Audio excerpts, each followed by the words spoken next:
Andrea Mitchell, who was in the State Department briefing just now. We heard her pressing the Secretary of State. So, Andrea, what were your key takeaways? This is obviously a hugely significant development, and you asked about the idea, that statement by Hamas, and you made it very clear it's a terrorist group not to be taken with any ounce of credibility, but they are saying there's the possibility that more hostages could be released if the bombardments stop. I mean, the Secretary was very careful in answer to all questions. He took 3 questions today, and very careful not to talk about the negotiations.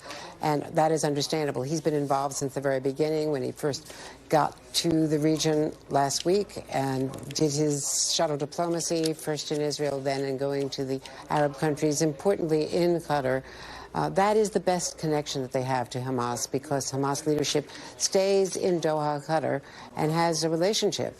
Qatar provides some $10 million a month to Hamas that we know of, and probably a lot more money back-channeled. So Qatar was thanked by the president, and not just thanked alone, but thanked in partnership with Israel, which is why I asked whether there was still a chance that despite the war, despite the horrors of Hamas's attacks on Israel and the reactions and all the people who have suffered on both sides, could there still be some sort of a broader peace? Could there still be some relationship that could build on this? There's, in fact, as you know, a Senate delegation, bipartisan, Lindsey Graham, Cory Booker, who arrived in the region, just arriving today, and are working on that very thing, planning to go to Saudi Arabia, go to Israel, and we don't know what other countries they may be going to. They're trying to resurrect that. So, Kristen, this is still a possibility, he said. This is what they hope for.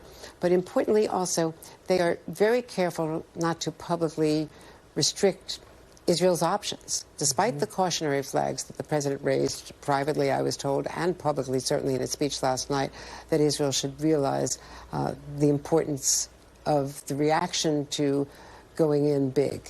You know, that's basically what he's saying. Don't make the same mistakes that he feels America made after 9/11, after toppling the leadership, then not handling it. And, of course, the result was 20 years, 2 decades of tragedy.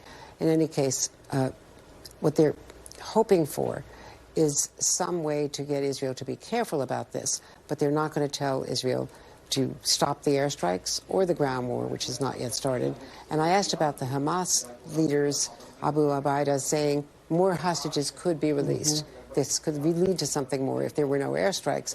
And he said that they would not put any credibility in what a terror group like Hamas says. Yeah. One quick thing, he did say also that they're still working on getting that aid in. That's what he just started with from the day one on his shuttle diplomacy. They thought they had a deal. It was confirmed by the president on Tuesday and Wednesday. And they still think they have a deal. But Egypt and others have still not opened those doors. Thanks for watching. Stay updated about breaking news and top stories on the NBC News app, or follow us on social media.